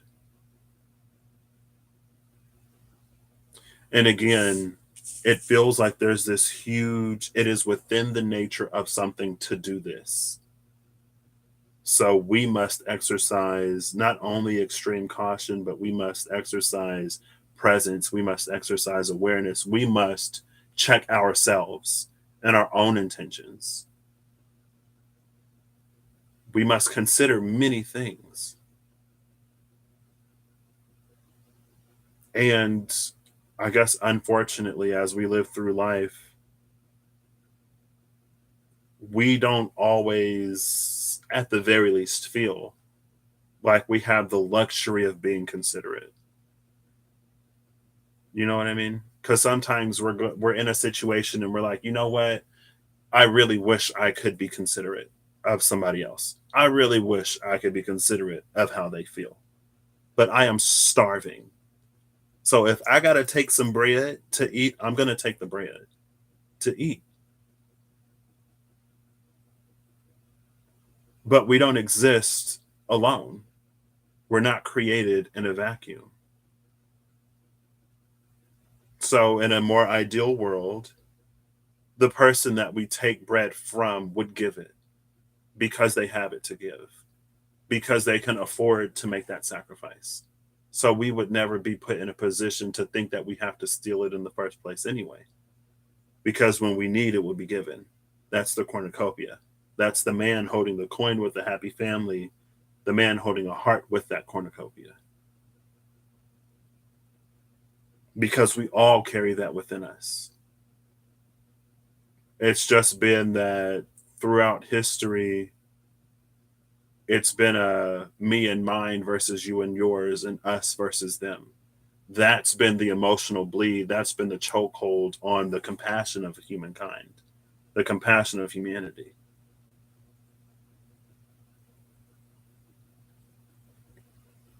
And that's something that it hasn't been completely absent throughout our history, because there have always been people and peoples, persons who have been kind, who have been generous. Again, sometimes the most generous of people are those that have the least to give. And the Bible do say it's easier to pass a camel through the eye of a needle than it is for a rich man to get into heaven, or woman. But I think it's just because it's like when we do things the earthly way, it's so easy to justify our actions, to justify our reasons, our choices, and our decisions. So that if other people have to suffer, that's just the way the world is. Oh, I wouldn't do this if I had any other choice. Meanwhile, if we were of a mind to do it any other way, if compassion were in our heart, we would see the other ways that we could go about doing it that don't require that. Energy speaks energy, soul speaks to soul. And moving forward, those ways will be honored. If you wish to go about it in a different way, you will see the way in which to do that. That cornucopia will be yours. It's a journey, though. It ain't necessarily saying that you ain't gotta, do nothing or go nowhere. I would have knocked the cans over again. See, this is why I didn't put the cans back, because they would have just fell. I forget what I was saying. But moving forward, we will see those things. Oh, I was saying energy speaks energy, soul speaks soul. If you really wanted it, there would be another way. And sometimes there are now 8 billion plus people on the planet. Things get complicated. But with spirit, things are always simple. I'm gonna say that for the sake of making this like cute or whatever. You can determine for yourself if things are always simple when it comes to spirit. I think sometimes things can be like deceptively simple. Number one, like, is it really that easy? I think other times it's our own circumstances that make simple requests difficult. If I ask you to give me $1 million and you got 2 cents to your name, that's a very simple request, but it's not as easily fulfilled. Now, if you have $1 million, or if you have millions or billions or trillions of dollars, that simple request can be met easily. You know what I mean? So anyway, I'm hungry.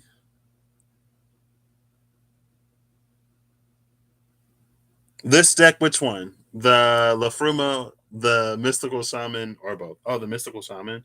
Yeah, honestly, like, there are a few cards that I'm scared of, like Corn. You'll hear me talk about Corn. If we're talking about the wild unknown animal spirits, Tarantula, there are a few cards where I'm like, if this comes out, I don't know what I'm gonna say. Thankfully, I receive it in context, so I'm not completely just like, what? I gotta reach for it sometimes. Sometimes it's a journey, and I'm like, you know what? I don't feel like reaching today. Just give me something I can say from the comfort of the couch that I haven't left in 3 years, please. Or I was working all day today. I don't want to have to reach. That's the mystical shaman,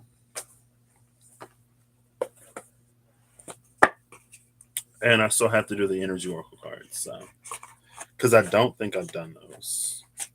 Yeah, I just did the runes, and then I saw the rare gazelle, and then we went to the World of Warcraft cards. Now we'll go for the energy oracle. I almost feel like the man holding a heart in action. Love that. Love that. Acting from the heart. And that's why it's like, that's the obligation of spirit, to honor the request of the rainmaker. It moves from the heart, it moves with an understanding of balance. And so it will not request anything that would disrupt or disturb that balance.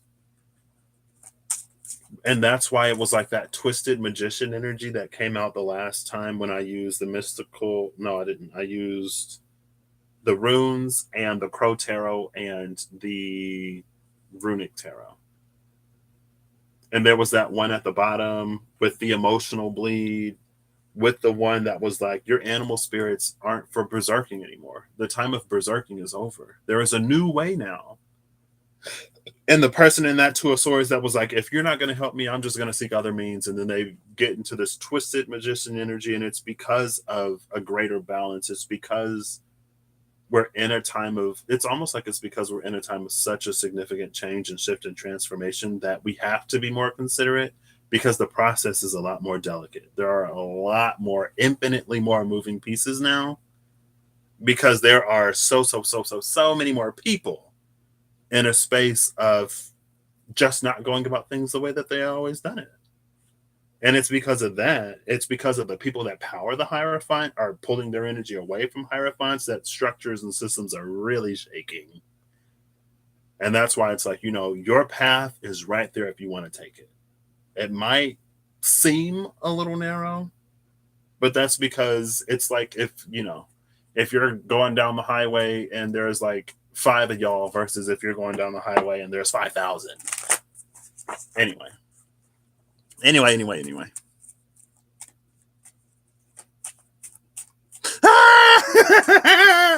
can't say that, Reem. People be like, remember that one time you did Virgo and you was like, here are the cards, get your own reading. They were like, where am I? Going back to that empowerment that you very eloquently put out there yesterday, when people were like, I need you to interpret this for me. And you were literally like, Spirit is telling me to just show you the cards so you can see what you get from this. There is something for you to discover within yourself, from yourself, in cooperation, in conjunction with that La Fruma, with Spirit. And then I will come back and I will talk about it. But folks was just like, I need you to tell me now. Anyway, I'm sorry.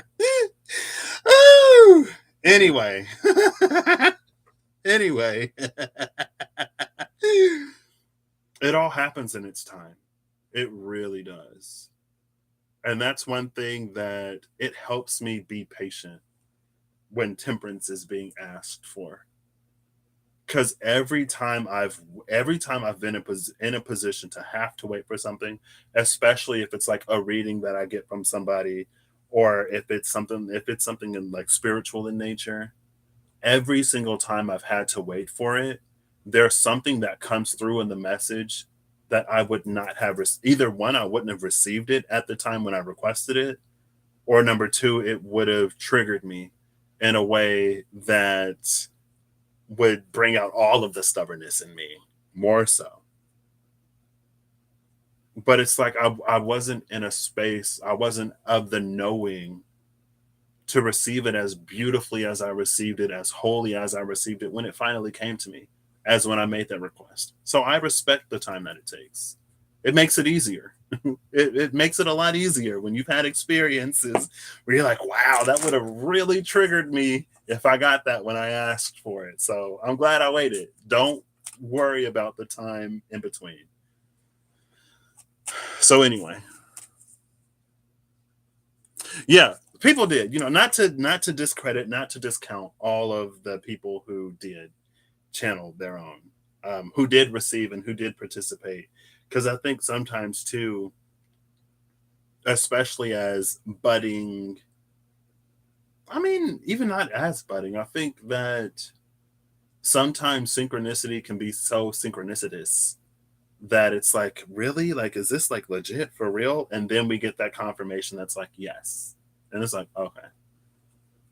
Not that, I mean, ultimately, sure, the end goal is to reach the point where we don't need confirmation or validation. But if that's where we are and that's what we need, that's where we are and that's what we need. It's fine. But, we get that from the people that it is for us to get that from. If someone is like, it doesn't feel like it's for me right now to confirm or validate something that you already know, then that's what I'm receiving, and I have to honor and respect what I'm receiving. Like I said, Reem said it beautifully yesterday. Because if Spirit is telling you to empower somebody, it's probably for a reason, it's probably for a purpose. And maybe it's because they're in a space of being inducted further into their own emperor energy. And we can stall our own induction by constantly and continuously looking for other people to validate. Like an emperor does have their council. There are wise men, women, and people that the emperor speaks with, but ultimately, at the end of the day, the decision is the emperor's to make. And the weight of that decision falls on the emperor's shoulders. So, anyway, energy oracle card. Energy oracle card, please. Okay, well, one of those silent readings was not intentional, and people were like, oh my gosh, this is so amazing. And I'm like, I literally sat and recorded this whole thing in audio. Like, I'm talking.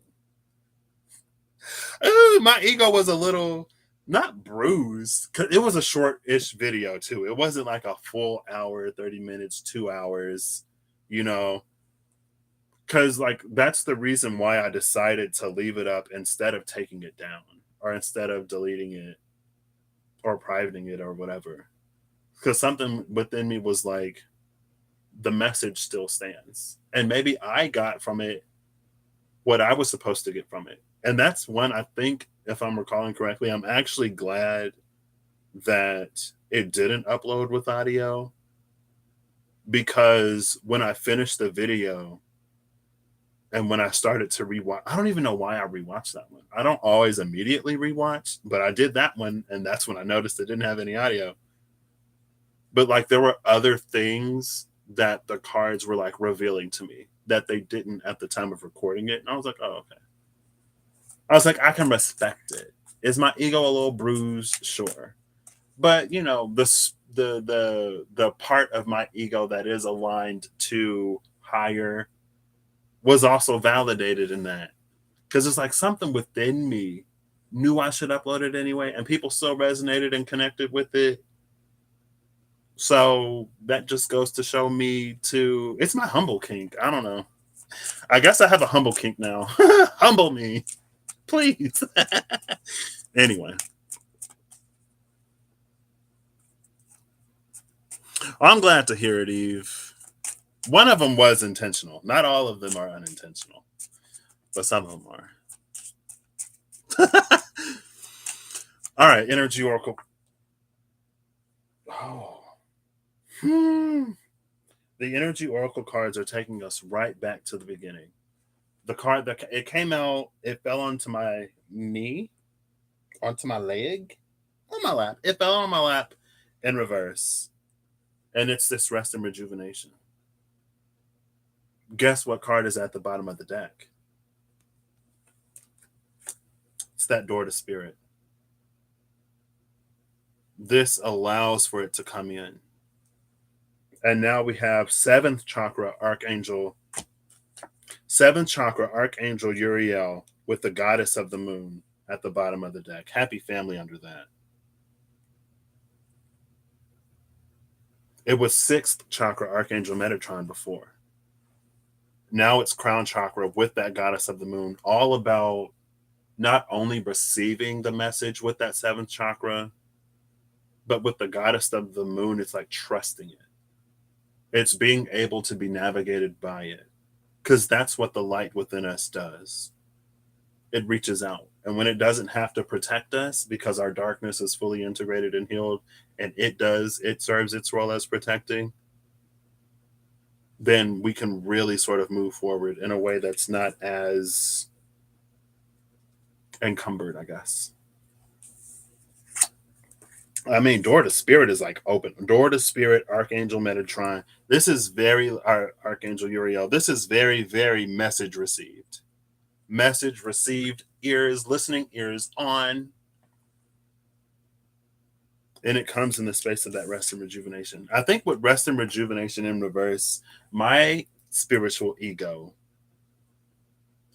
is making me think of the end of the chalk, when it was about ritual and how ritual and carving out spiritual spaces from our lives, it almost keeps us from being able to receive, or it limits that connection.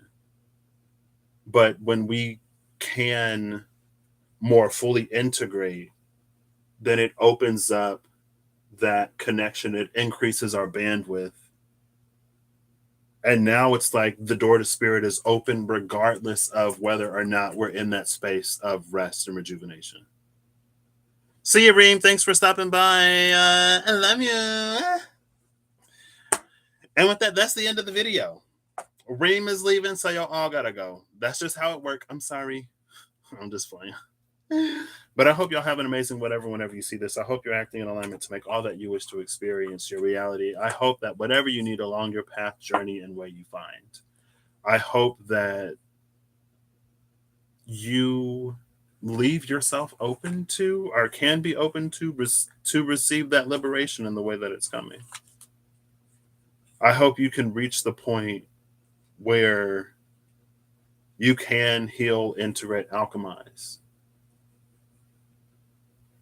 that which is for you to, because you deserve a life that is free of the attachments, that is free of the chains that those things continue to bind you with, even as you move forward. It feels like a separation anxiety from the attachment to the past, though. It's like there's some kind of anxiety in welcoming in that light life, that happy family, caring connection cornucopia, where we didn't have it before. Maybe that anxiety is a fear of losing it. Maybe that anxiety is well, the last thing started out great too until it fell apart. It's all conditioning. It's all the past. But most importantly, more important than anything I could ever say or do on this channel, I hope that you learn to trust your intuition and discernment. I hope you follow its guidance. And I hope you learn to discern your intuition from your human condition or your conditioning. Because I don't think the human condition necessarily is as opposed to the spiritual, energetic thing that it all arises from as we would think it is, or as it would seem to be. So anyway, I'll catch you all later. Yes, this is the energy oracle cards. I got mine off of Wish. This was the 4th deck I got, I think. I got them off of Wish, and they're tiny.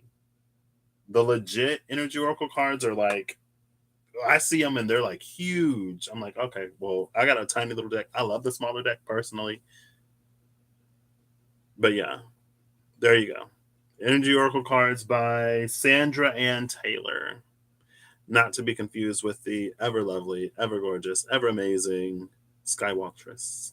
Unless Skywaltress is Sandra Ann Taylor, girl, then, you know, I don't know. All right. Have an amazing holiday season. Lots of holidays going on right now. And I hope you find, at the very least, a moment of comfort, of peace, of calm, if you need it. So, see you next time. Bye.